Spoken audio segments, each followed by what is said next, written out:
N किशोर channel में फिर से आज आपका स्वागत है। आज हम भूगोल क्लास 8 इकाई 1 संसाधन चैप्टर का क्वेश्चन आंसर देखेंगे। तो सबसे पहले हम सीखेंगे भूगोल किसे कहते हैं। तो जिसके द्वारा हम पृथ्वी के आंतरिक और बाहरी परतों का अध्ययन करते हैं उसे भूगोल कहते हैं। ज्योग्राफी दो शब्दों से मिलकर बना है, जियो और ग्राफी। जियो का मतलब पृथ्वी तथा ग्राफी का मतलब के बारे में वर्णन करना। भूगोल शब्द का प्रयोग सबसे पहले इरेटोस्थनीज ने किया था। भूगोल के पिता हिकेटियस को माना जाता है। अब हम क्वेश्चन 1 नंबर देखेंगे। तो देखिए, इनमें से कौन एक प्राकृतिक संसाधन है। तो इनमें से भूमि प्राकृतिक संसाधन के अंतर्गत आता है। इनमें कौन प्राकृतिक संसाधन नहीं है। तो इसमें हवाई जहाज प्राकृतिक संसाधन नहीं है। केरल में पाया जाने वाला थोरियम किस प्रकार के संसाधन का उदाहरण है। तो ये संभाव्य संसाधन का उदाहरण है। संसाधन निर्माण के लिए क्या आवश्यक है। तो संसाधन निर्माण के लिए तकनीक, आवश्यकता, ज्ञान ये सभी आवश्यक है। अब हम खाली स्थानों को उपयुक्त शब्दों से पूरा करेंगे। तो देखिए, यहाँ मनुष्य भराएगा। मनुष्य संसाधन क्षेत्र के विकास के लिए आधार का काम करता है। यहाँ मनुष्य या मानव दोनों में से कोई लिख सकते हैं। राजस्थान में पाया जाने वाला तांबा वास्तविक संसाधन का उदाहरण है। ज्ञान एवं शारीरिक क्षमता मानव को संसाधन बनाने के लिए आवश्यक है। तो आगे देखेंगे हम। फिर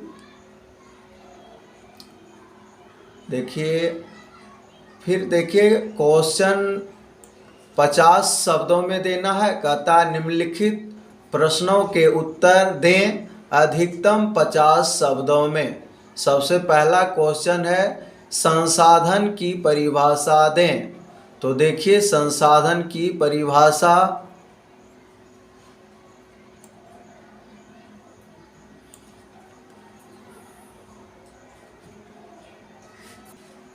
हमारे चारों ओर नजर आने वाली वे सभी वस्तुएं जो हमारे लिए उपयोगी एवं हमारी बुनियादी आवश्यकताओं की पूर्ति करता है उसे संसाधन कहते हैं। जैसे कपड़ा, साबुन, जल, रिक्शा, मोटर गाड़ी आदि।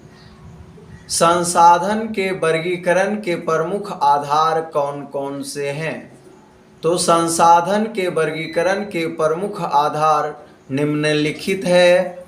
विकास एवं उपयोगी के आधार पर, उत्पत्ति के आधार, वितरण के आधार पर, स्वामित्व के आधार पर।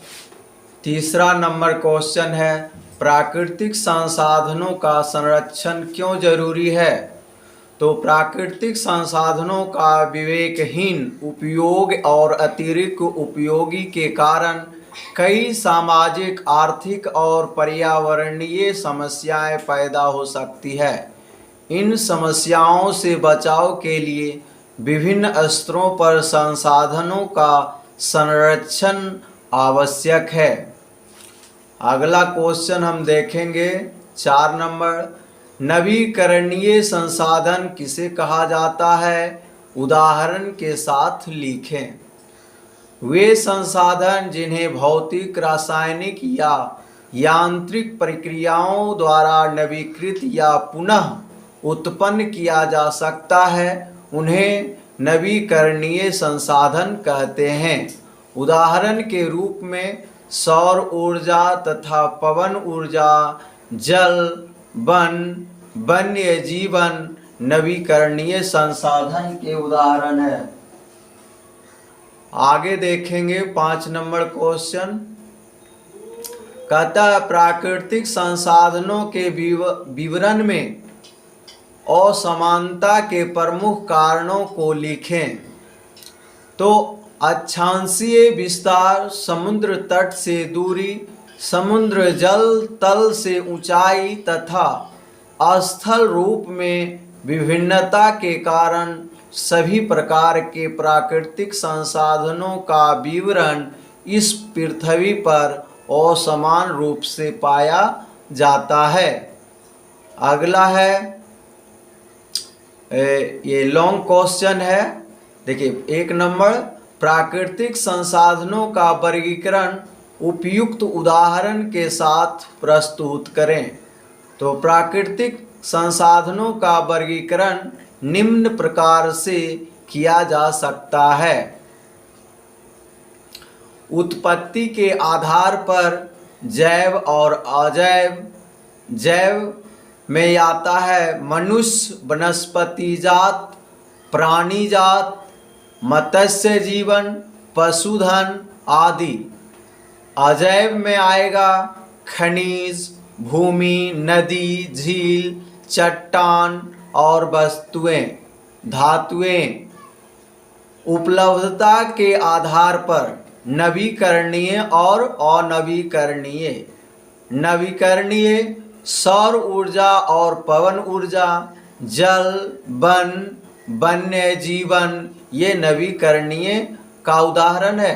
अनवीकरणीय जीवाश्म ईंधन, ये जैसे पेट्रोल, केरोसिन, कोयला आदि अनवीकरणीय का उदाहरण है। आगे देखते हैं स्वामित्व के आधार पर व्यक्तिगत, सामुदायिक, राष्ट्रीय और अंतर्राष्ट्रीय। व्यक्तिगत के अंतर्गत बाग, चारागाह, तालाब, कुआं का जल आदि आता है। सामुदायिक के अंतर्गत शमशान भूमि, तालाब, सार्वजनिक पार्क, पिकनिक स्थल और खेल के मैदान। राष्ट्रीय संसाधन समुद्र तट से दूरी 19.2 किलोमीटर क्षेत्र के अंदर पाए जाने वाले संसाधन। अंतर्राष्ट्रीय तट रेखा से 200 समुद्रीय मील की दूरी से परे संसाधन।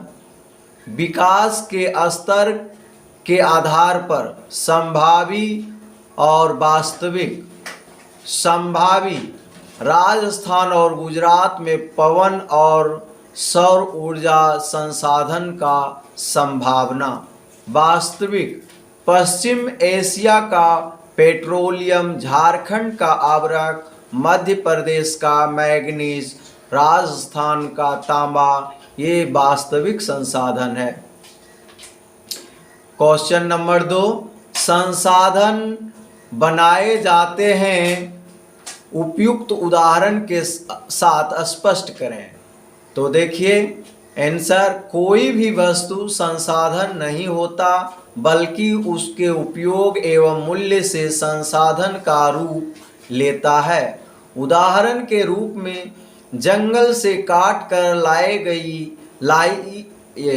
लाए गए होगा, यहाँ गई लिखा गया है, इसको ठीक कर लीजिए।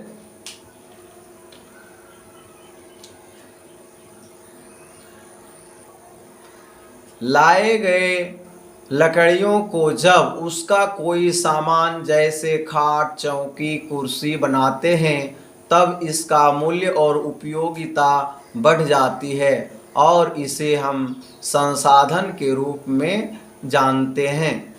संसाधन संरक्षण पर प्रकाश डालें। तो आंसर देखिए इसका 3 नंबर का, संसाधनों का विवेकपूर्ण इस्तेमाल करना ही संसाधन संरक्षण कहलाता है।